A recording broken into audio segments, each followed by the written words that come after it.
So hello students, আজি আমি discuss কৰিম বেষ্ট বুক ফৰ JEE আৰু CEE কাৰণে। সো তোমালোকে এইটো ভিডিও চাই পেলাই আৰু আজিৰ পৰা বেলেগ মেটেৰিয়েলছ নাচাব বুলি কোৱা।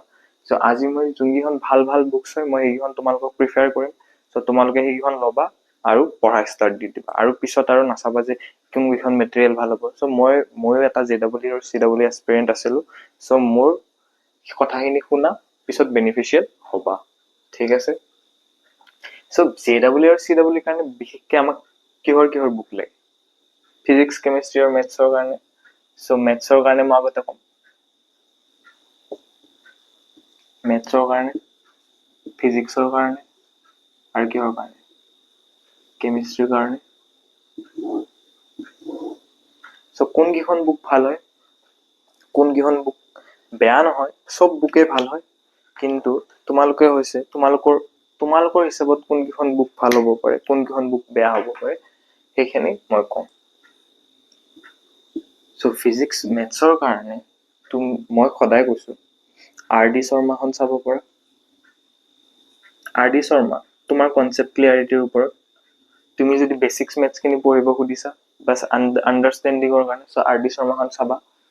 সো বেচিক্সখিনি ক্লিয়াৰ কৰিবৰ কাৰণে, কাৰণ বেচিক্সখিনি NCERTত তুমি অকল NCERT কৰি পেলাই বেলেগ বুক যদি ল'ব যোৱা RD শৰ্মাখনেই আছে। ঠিক আছে। যদি সেল্ফ ষ্টাডি কৰি আছা, তেতিয়া যদি কোচিং কৰি আছা বা ক'ৰবাত পঢ়ি আছা তে তুমি চেংগেজখন ল'বাই মাষ্ট। এইখন মই পাৰ্চনেলি প্ৰিফাৰ কৰোঁ। চেংগেজৰ তোমাৰ বেচিক্সৰ পৰা এডভান্সলৈ থাকে। ঠিক আছে।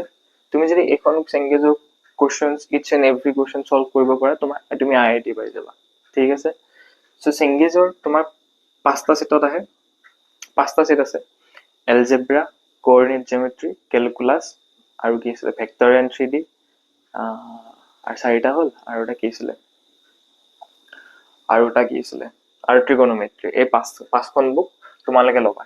3,000 to 4,000 ভিতৰত পাই যাবা চেংগেজৰ এইকেইখন। ঠিক আছে, সেইকেইখন ল'বা। তো চেংগেজৰ তোমালোকে, মই এনেকুৱা নহয় যে অকল যে বুক কেইখন কৰি দিম, কি কৰিবা মই তাকেও কৈছো। সো ইয়াৰ ইলাষ্ট্ৰেশ্যন কৰিবা। ইলাষ্ট্ৰেশ্যন কেইটা বহুত ইম্পৰ্টেণ্ট, তোমাৰ আণ্ডাৰষ্টেণ্ডিঙৰ কাৰণে ইলাষ্ট্ৰেশ্যন কেইটা বহুত বেছি ইম্পৰ্টেণ্ট। সো সেইখিনি চাবা। ইলাষ্ট্ৰেশ্যন কৰি পেলাই তোমালোকে এক্সাম্পলৰ যোনকেইটা কুৱেশ্যন আছে ফাৰ্ষ্টতে সেইকেইটা কৰিবা, তাৰপিছত লেভেল 1 কুৱেশ্যনত জাম্প কৰিবা। ঠিক আছে। সো চেংগেজখন ভাল হয়, তুমি আৰিহানটো ল'ব পাৰা, তোমাৰ কথা। কিন্তু চেংগেজখন যদি এডভান্স লেভেললৈ পঢ়িব খুজিছা সো তুমি চেংগেজ লোৱা। মেইনছ লেভেলততো এভেইলেবল বুকছ আছে, তুমি যি ইচ্ছা তাকে ল'ব পাৰা, কিন্তু আৰিহানখন ল'ব পাৰা যদি মেইনছ লেভেলত পঢ়িব খুজিছা। কিন্তু মই প্ৰিফাৰ কৰিম চেংগেজখন লোৱা, মেইনছ লেভেলৰ কুৱেশ্যনবোৰ বহুত ইজি পাবা। ঠিক আছে। সো ফিজিক্সৰ কাৰণে আৰু CEEৰ কাৰণে তুমি RD শৰ্মাখন চালেও হ'ব, আৰু মেইনছৰ কিছুমান কুৱেশ্যন প্ৰেক্টিচ কৰি গ'লে আৰু CEE। সো CEEৰ কাৰণে স্পেচিয়েলি NCERT এক্সাম্পল কৰা,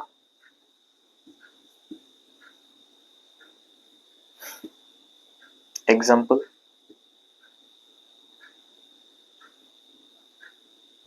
প্লাছ PYQ কৰা CEE। সো মোৰ দেন চাফিচিয়েণ্ট, ক্লিয়াৰ হৈ যাব।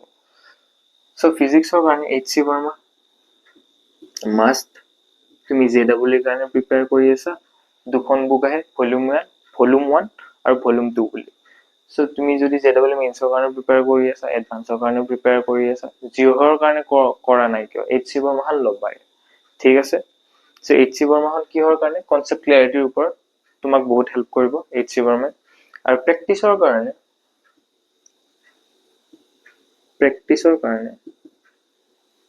DC পাণ্ডে ল'ব পাৰা। DC পাণ্ডে বুকখন ভাল। আৰু আৰিহান্ত ল'ব পাৰা। এই দুখনৰ এখন ল'লে হ'ল, কিন্তু DC পাণ্ডেখনে ল'বা আৰু আৰিহান্ত লোৱাতকে। DC পাণ্ডে প্ৰেক্টিচৰ কাৰণে ল'বা, JEE মেইনছৰ বহুত ভাল কুৱেশ্যন পাবা তুমি DC Pandey. HC Verma advance আৰু মেইনছৰ কাৰণে কনচেপ্ট ক্লিয়াৰিটিৰ কাৰণে ল'বা। আৰু CEEৰ কাৰণে সো ফিজিক্সৰো চেংগেজ আছে চাগে, সো ফিজিক্সৰ চেংগেজখনো ল'ব পাৰা। So NCERT must. NCERT example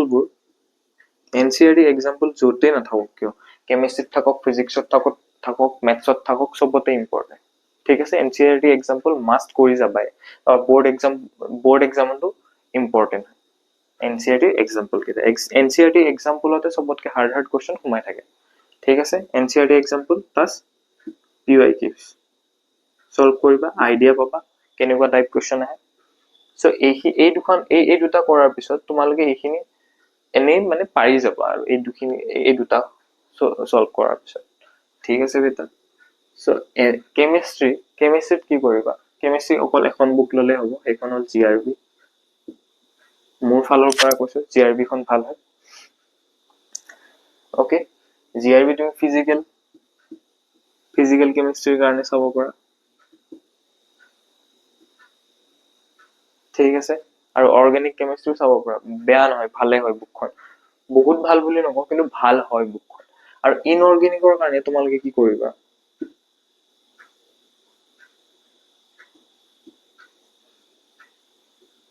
NCERT must NCERT থৰলি পঢ়িব লাগিব ইনঅৰ্গেনিকৰ কাৰণে যেনেকৈ কেমিকেল বন্ডিং আছে তুমি এনচিইআৰটি পুৰা ৰাট্টা মাৰি দিয়া ৰাট্টা মাৰা মানে কি বুজি পেলাই চোৱা ঠিক আছে ইনঅৰ্গেনিকৰ কাৰণে আৰু তাৰপিছত যেতিয়া এনচিইআৰটি কমপ্লিট হ'ব তোমাৰ এক্সাম্পলবোৰ ইনঅৰ্গেনিকৰ এক্সাম্পলছ এক্সাৰচাইজ কমপ্লিট হ'ব তেতিয়া তুমি এখন যিকোনো এখন জিআৰবিৰ পৰা কৰা জিআৰবিৰ পৰা লৈ পেলাই তোমালোকে ইনঅৰ্গেনিকৰ যোনটো চেপ্টাৰ কমপ্লিট হৈছে তাৰ ওপৰত কুৱেশ্যনছ কৰা তাৰপিছত গম পাবা ন মই কেনেকে পঢ়ি আছো কেনেকে পঢ়া নাই কিটো ষ্টাইলত পঢ়িব লাগে যেতিয়া তুমি কুৱেশ্যন প্ৰেক্টিচ কৰিবা তেতিয়াহে গম পাবা ঠিক আছে আগতে পঢ়ি চোৱা এনচিইআৰটি খন লাইন বাই লাইন ৰিড কৰা পইণ্ট আউট কৰা নোটছ বনোৱা তাৰপিছত তোমালোকে কুৱেশ্যনছ লগালে যদি কুৱেশ্যন সলভ হৈছে মানে তুমি কাৰেক্ট ৱেত এনচিইআৰটি পঢ়ি আছা ঠিক আছে সো আৰু চিডব্লিউৰ কাৰণে সিদিনা হিন্ট দিছিলো চিডব্লিউৰ কাৰণে অৰ্গেনিকৰ কাৰণে স্পেচিয়েলি কৈছো হা অৰ্গেনিকৰ কাৰণে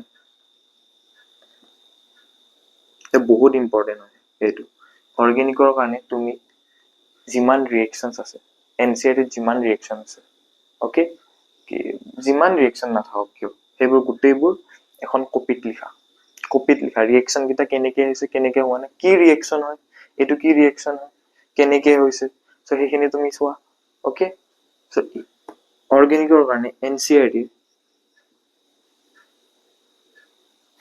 ৰিয়েকশ্যনছ বহুত ইম্পৰ্টেণ্ট এইটো ষ্টাৰ মাৰ্ক দি থৈ দিয়া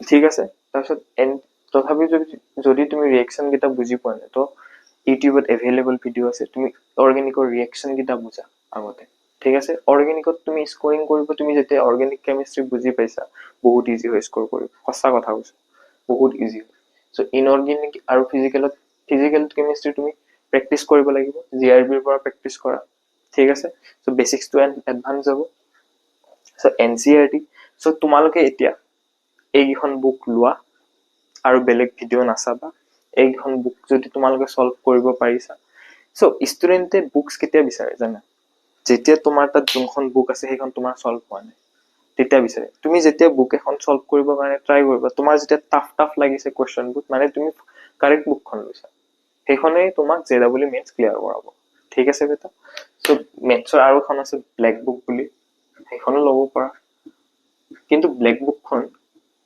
কেনেকুৱা টাইপ ব্লেক বুকখন অকল এডভান্স ওৰিয়েণ্টেড হয় ঠিক আছে সো তোমাৰ যদি বেসিক্সৰ পৰা এডভান্স পঢ়িব মন গৈছে চেংগেজ লোৱা ঠিক আছে যদি তোমাৰ অলৰেডি কনসেপ্ট ক্লিয়াৰ আছে ব্লেক বুকখন লোৱা ওকে সো আজিলৈ ইমানে সো এইখিনি চোৱাৰ পিছত আৰু বেলেগ ভিডিঅ' নাচাবা মই কৈছো বুকছৰ পিছত যদি দৌৰি থাকা এনেকে তোমাৰ টাইম ৱেষ্ট হ'ব ওকে সো ভালকে পঢ়া সো টপাৰ বিলাকে কি কৰে টপাৰ বিলাকে এনেকে বুক বিচাৰি নাথাকে সঁচা কথা কৈছো যিখিনি আছে সেইখিনি দি কাম চলাই দিয়ে সো এইখিনি পঢ়া এইখিনি বুকখিনি লোৱা তোমালোকৰ ভাল হ'ব আৰু বুকখন কিনি পেলাই থৈ নিদিবা সলভ কৰিবা ঠিক আছে বেটা সো यहाँ तक आने के लिए तुम्हारा thank you so good night take care bye bye sweet dreams